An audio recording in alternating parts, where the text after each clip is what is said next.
جب آپ ایک مکتبہ فکر کو فالو کرتے ہیں تو نیچرلی آپ اس پہ کاربند ہوتے ہیں، آپ اس کو درست سمجھتے ہیں. جب آپ اس کو درست سمجھتے ہیں تو دوسرے میں آپ کو کچھ کجیاں، کوتاہیاں، کمیاں جی دکھائی نیچرل دیتی ہیں. یہ نیچرل ہے. نیچرل تو جب آپ ایک پہ قائم ہوتے ہیں تو دوسرے کو آبویسلی آپ سمجھیں گے کہ اس میں کمی ہے، کوتاہی ہے، تو میں اس اپنے مکتبہ فکر کو فالو کر رہا ہوں جی جی ایسے ہی یا ہے، اپنے اس کانسیپٹ پہ ہوں. ایسے تو ہی ہے. اس میں کیا پرابلم ہے؟ اگر کچھ مکاتب فکر آپ یہ سمجھتے ہیں کہ ہمارا جو فرقہ ہے وہ ٹھیک ہے اور دوسرا غلط کر رہا ہے تو یہ نیچرل ہے. تو آپ جی تنقید نیچرل کیوں ہے. کرتے ہیں سر؟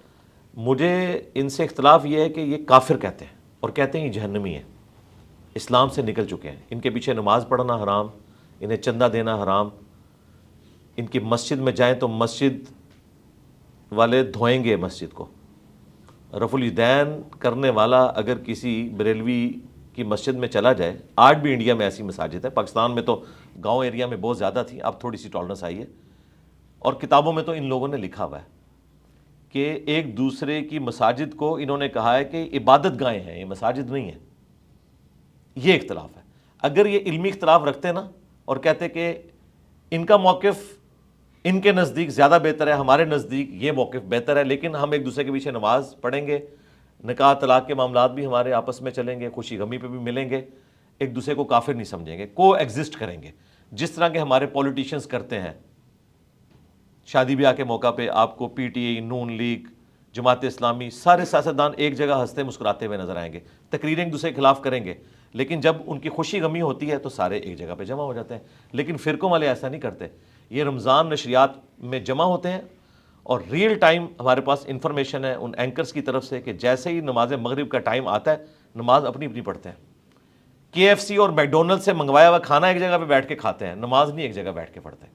اور اگر پڑھ لیں تو ان کے ساتھ والے دوسرے بڑے علماء کہتے ہیں کہ آپ نے ان کے پیچھے نماز پڑھ لی، آپ اپنا نکاح دوبارہ کریں. پچھلے دنوں مفتی منیب الرحمان صاحب، ان کے خلاف کتنی کمپین چلی ہے کہ آپ نے ایک دیوبندی فرقے کے امام کے پیچھے نماز پڑھی ہے، تجدید نکاح بھی کریں، تجدید ایمان بھی کریں. اگر مفتی منیب جیسے ماڈریٹ بندے کے بارے میں اس کے ماننے والے جو اس وقت مفتی اعظم ہیں بریلویوں کا، ان کے اپنے علماء کہہ رہے ہیں کہ آپ کا نکاح ٹوٹ گیا، تو مجھے آپ کو کس نے ایکسیپٹنس دینی ہے؟ یہ نفرتیں ان میں. علی بھائی، آپ کی امامت میں نماز مغرب ادا کی تو آپ نے ہاتھ باندھے ہوئے تھے، نماز عشاء ادا کی تو ہاتھ چھوڑ کے جی جی الحمدللہ. آپ امامت کر رہے تھے. کیا بتانا چاہتے ہیں؟ پریکٹیکلی یہ میں نے آپ کو نہیں بتایا، میری روزانہ کی روٹین ہے. میں فجر کی نماز ہاتھ چھوڑ کے پڑھتا ہوں سال ہر سال سے، ظہر کی نماز ہاتھ باندھ کے، عصر کی پھر ہاتھ چھوڑ کے، مغرب کی باندھ کے اور عشاء کی ہاتھ چھوڑ کے. میں دونوں سنتوں پر عمل کرتا ہوں. نبی صلی اللہ علیہ وآلہ وسلم سے ہاتھ باندھ کے نماز پڑھنا بھی ثابت ہے، ہاتھ چھوڑ کر بھی. اہل سنت کے ہاں، اہل تشیع تو صرف ایک طریقے پہ ایمفیسائز کرتے ہیں ہاتھ چھوڑنے پر، اگرچہ جو ان کے ماڈریٹ علماء ہیں وہ کہتے ہیں کہ ہاتھ باندھنے بھی جائز ہیں. اور پرانے علماء نے فتوے دیے کہ ہاتھ باندھنے سے نماز فاسد ہو جاتی ہے. لیکن اس وقت جو خامنائی صاحب ہیں، مفتی اعظم ایران، ان کا باقاعدہ ریٹن میں فتویٰ ہے کہ اگر سعودی حکومت اہل تشیع کو یہ پابند کرے کہ آپ ہاتھ باندھ کے نماز پڑھیں تو ہمارے شیعہ وہاں ہاتھ باندھ کے امام کعبہ کے پیچھے نماز پڑھیں، الگ سے نماز نہ پڑھیں، امت کی جمعیت کو نہ توڑیں. تو اب وہ بھی یہ مانتے ہیں کہ ہاتھ باندھ کر نماز پڑھنے سے نماز فاسد نہیں ہوگی. تو میں پریکٹیکلی اس پہ عمل کرتا ہوں تاکہ میرے دل میں کوئی نفرت سنی شیعہ تفریق والی نہ آئے. میں رفع الیدین کرتا ہوں الحمدللہ، رکوع میں جاتے وقت، رکوع سے اٹھتے وقت. اہل تشیع بھی کرتے ہیں، وہاں پہ بھی ہم دو طریقے مانتے ہیں، کانوں تک ہاتھ اٹھانا اور کندھوں تک ہاتھ اٹھانا. کندھوں تک کا ذکر بخاری میں ہے، کانوں کا صحیح مسلم میں. ہم دونوں طریقوں کو درست سمجھتے ہیں. ہاں، رفع الیدین کے بغیر نماز پڑھنے کو میں خلاف سنت سمجھتا ہوں. نبی الاسلام سے ایک رکعت بھی رفع الیدین کے بغیر ثابت نہیں ہے. شیعہ اور سنی دونوں کی بکس اس پہ یونینمسلی ایگریڈ ہیں کہ رفع الیدین کرنا نبی الاسلام کی ایک متواتر اور دائمی سنت ہے، رکوع میں جاتے وقت اور رکوع سے اٹھتے وقت. محمد علی مرزا صاحب، میری کوئی بات ناگوار گزرے تو پیشگی معذرت، کیونکہ میں آپ کے سامنے ایز اے جرنلسٹ بیٹھا ہوں اور میرا مقصد یہ ہے کہ میں کوئی کراس ایگزامینیشن کر لوں. بہت سارے سوالات جی میں اس کو انجوائے کروں گا، بشرطے کہ آپ میری بات مکمل سن لیں، پھر مجھے کوئی اعتراض نہیں ہوتا، جو مرضی بات کریں میں لیکن امید مجھے کرتا ہوں موقع کہ دیں. ابھی تک آپ ہاں نہیں، میں ابھی سیٹسفائیڈ تک ہوں گے. سیٹسفائی ہوں.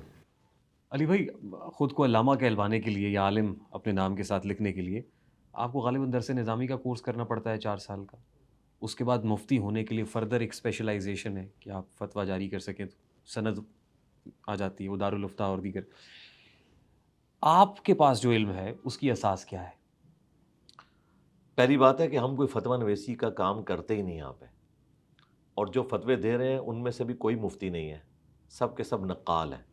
آپ بڑے سے بڑے مفتیوں سے قرآن و سنت کا فتویٰ لیں تو وہ اس میں لکھیں گے فلاں فقہ کی کتاب میں فلاں بزرگ یہ لے کے، بخاری مسلم قرآن کے حوالے نہیں دیتے۔ ہم یہاں پر کوئی فتویٰ نہیں دیتے، ہم دین کو پہنچاتے ہیں جس طرح کہ تبلیغی جماعت اپنی آڈینس میں بات کو پہنچا رہی ہے۔ تبلیغی جماعت اس وقت دنیا کی سب سے بڑی جماعت ہے کسی بھی ریجن کے پوائنٹ آف ویو سے، مور دین 170 کنٹریز میں ان کے مراکز قائم ہیں، اور 1,00,000 سے زیادہ بندہ ہر وقت ان کا جماعت میں نکلا ہوتا ہے، علماء کی سرپرستی میں چل رہی ہے، لیکن دعوت دینے والے عوام الناس ہیں۔ آپ تبلیغی جماعت کے ساتھ اٹیچ ہوں تو آپ کو وہ بتائیں گے، میں ان کے ساتھ بھی رہوں، میں ان کو اس لیے کوٹ کر رہا ہوں کہ ہمیں کوئی سنگل آؤٹ نہ کرے، ہم سے پہلے یہ کام ہو رہا ہے، تو وہ آپ کو بتائیں گے کہ نبیوں والا کام اس امت کو ٹرانسفر ہوا ہے۔ کنتم خیر امۃ اخرجت للناس تأمرون بالمعروف وتنہون عن المنکر وتؤمنون باللہ، تم بہترین امت ہو جو لوگوں کے نفع کے لیے نکالے گئے، لوگوں کو نیکی کی طرف بلاتے ہو، برائی سے روکتے ہو، اور اللہ پر ایمان رکھتے ہو۔ ایمان تیسرے نمبر پہ ذکر ہوا، پہلے ذکر ہوا کہ تم بہترین امت ہو جو نیکی کی طرف بلاتے ہو اور برائی سے روکتے ہو۔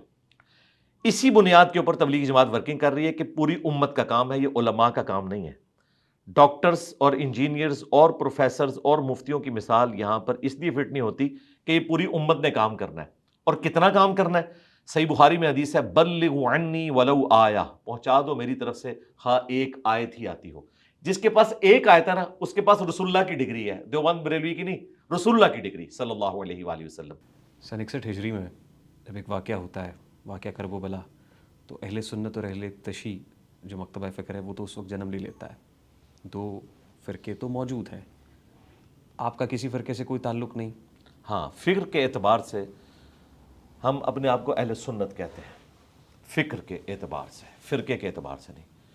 فرقہ یہ ہے کہ اہل سنت جو فرقہ ہے وہ اہل تشیع کو گمراہ اور جہنمی سمجھتا ہے۔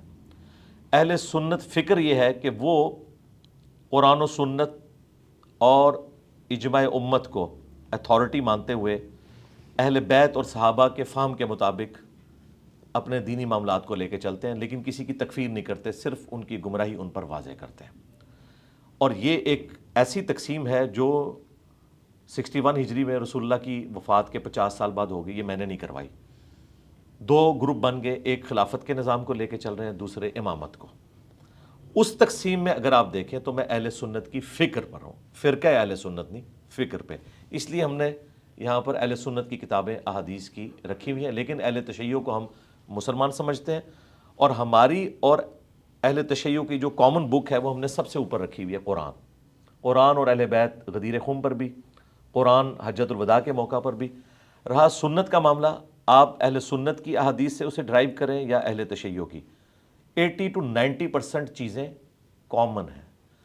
ڈاکٹر عامر لیاقت رحمہ اللہ تعالیٰ، میں انہیں پائنیئر سمجھتا ہوں اس ماڈرن ایج میں، کہ انہوں نے میڈیا کے ذریعے جو دین کی ڈسکشن ہے اپوزٹ فرقوں کی، اس کو ایک ٹیبل پہ کروایا، یہ ان کا کریڈٹ ہے اپنی تمام کمزوریوں کے باوجود۔ اس سے پہلے لوگ آمنے سامنے نہیں بیٹھتے تھے، جب ہم لوگ کالج یونیورسٹی میں پڑھتے تھے ہم کبھی بھی کسی دوسرے فرقے کے عالم کو سننے کے لیے نہیں جاتے تھے۔ اب تو سوشل میڈیا ہے نا، وہ ویڈیو خود بخود ہمارے موبائل میں پہنچ جاتی ہے، اس زمانے میں ایسا نہیں ہوتا تھا۔ تو عالم آن لائن جو جیو پہ لگتا تھا وہ ایک سمجھ لیں پہلا مائل سٹون تھا جو اچیو ہوا، اور اس کے بعد یہ سارے سلسلے شروع ہوئے۔ اس میں نیگیٹو چیزیں بھی چند چیزیں آئیں کہ ایک فرقے کو اوپر کر کے باقیوں کو نیچا کرنے کی کوشش کی گئی، لیکن اوورآل اس کا فائدہ یہ ہوا ہے کہ سنی شیعہ کی جب آپ گفتگو سنیں مختلف مسائل پہ، سینکڑوں اس کے پروگرام ہیں، آپ کو 90% مسائل ایک جیسے نظر آئیں گے۔ لوگوں نے سوچنا شروع کیا یار ہم تو سمجھتے تھے کہ شیعہ جو ہیں یہ کسی اور دین کے ماننے والے ہیں، اور شیعہ نے سمجھا کہ اہل سنت جو ہے وہ اہل بیت کو نہیں مانتے، تو وہاں پر تو آپ کو کامن چیزیں نظر آتی ہیں۔